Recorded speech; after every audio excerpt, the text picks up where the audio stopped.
Hey, Minifish. It is the 8th of January, 2025. Do pray you're well. I came across this short clip, a speech that Sylvester Stallone, a.k.a. Rocky, made at Mar-a-Lago shortly after Trump's selection on 11/14. Now, I want to set the stage simply by the date that he made this little speech, 11/14, because if you go to 2 Corinthians 11, and we'll start at verse 13, "For such are false apostles, deceitful workers, transforming themselves into the apostles of Christ." 11:14. "And no marvel, for Satan himself is transformed into an angel of light." I am the chosen one. I'm very, very proud to be here. I didn't expect this, but I'll just keep it short and sweet because there's no such a thing as a speech too short. When I did Rocky, if you remember, the first image was a picture of Jesus, and it says Resurrection AC Club. I found a church that had been converted to a boxing ring. So the image pans down from Jesus onto Rocky being hit. And at that moment, he was a chosen person, and that's how I began the journey. Something was going to happen. This man was going to go through a metamorphosis and change lives, just like President Trump.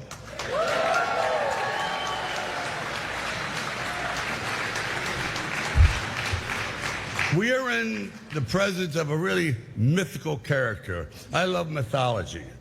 And this individual does not exist on this planet. Nobody in the world could have pulled off what he pulled off, so I'm in awe. And I'll just say this, and I mean it. When George Washington defended his country, he had no idea that he was going to change the world. Because without him, you can imagine what the world would look like. Guess what? We got the second George Washington. Congratulations!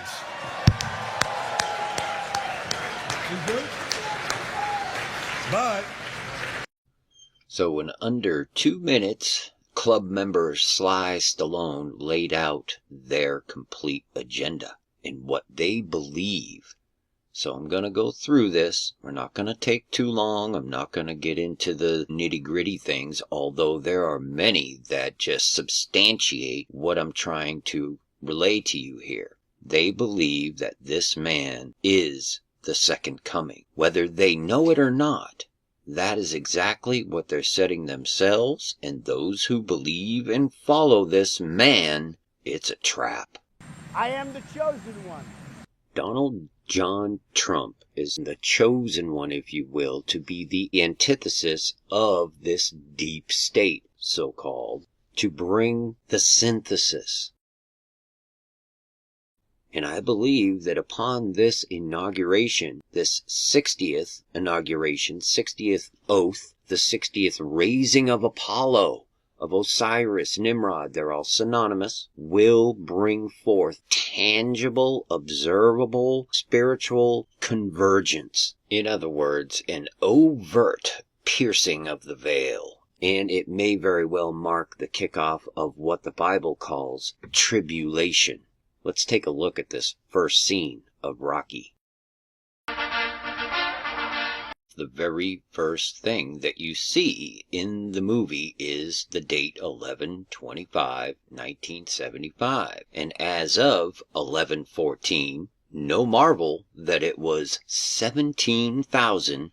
And if you understand Freemasonry and the value of the number 17, but it was exactly 17,888 days from November 25th, 1975 to 11/14/2024.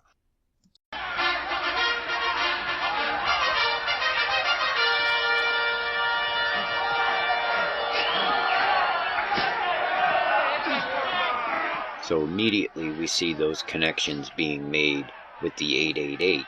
Look at the back of the boxing ring underneath the image of Jesus.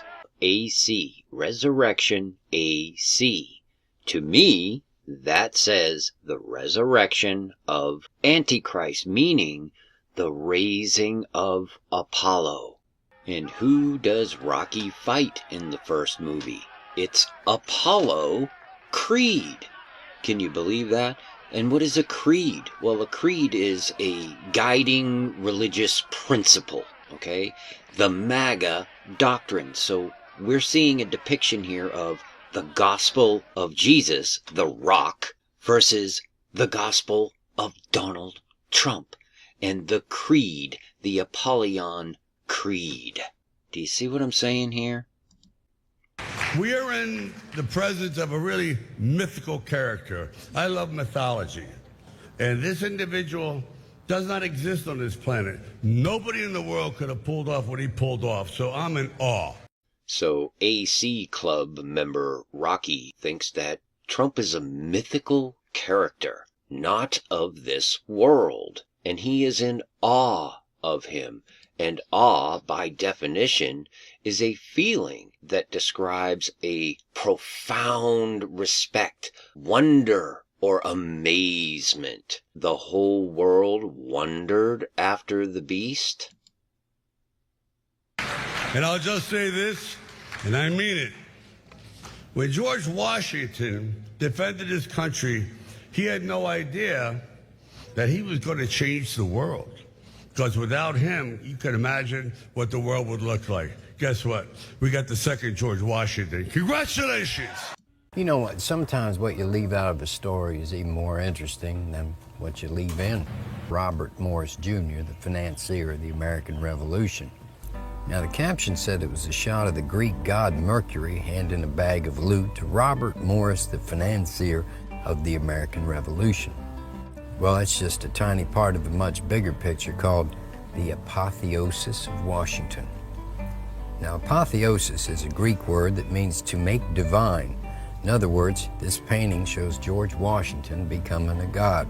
But there it is for all to see, painted under the most famous dome in the whole country, maybe the whole world, the United States Capitol. Now, the most interesting part of this particular heaven are the folks that live in it. Now, you'd expect to see Moses and Abraham and Ezekiel and that crowd hanging around, but not a single fella from the Bible's up there.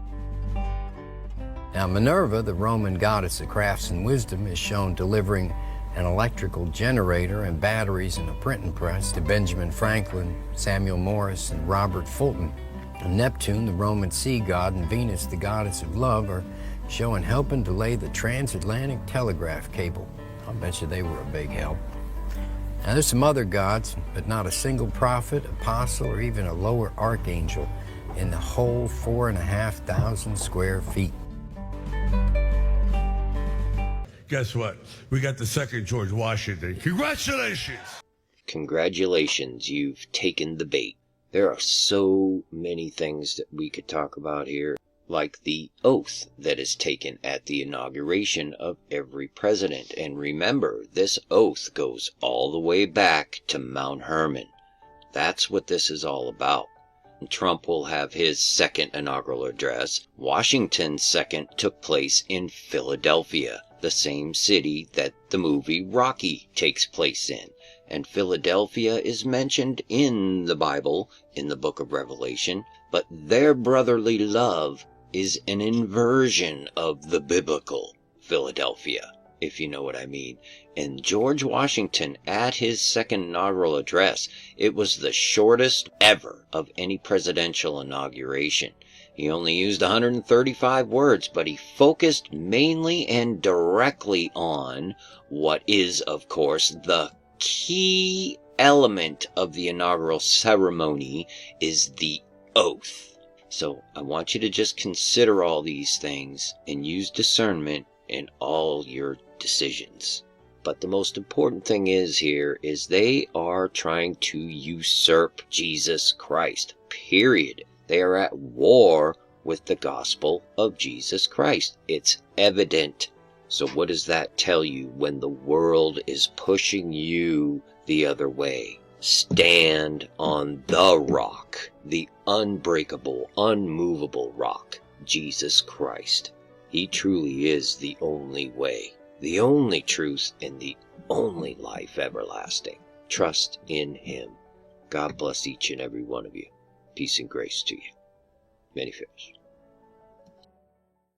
Finally, my brethren, be strong in the Lord, and in the power of his might. Put on the whole armor of God, that ye may be able to stand against the wiles of the devil. For we wrestle not against flesh and blood, but against principalities, against powers, against the rulers of the darkness of this world, against spiritual wickedness in high places. Wherefore take unto you the whole armor of God,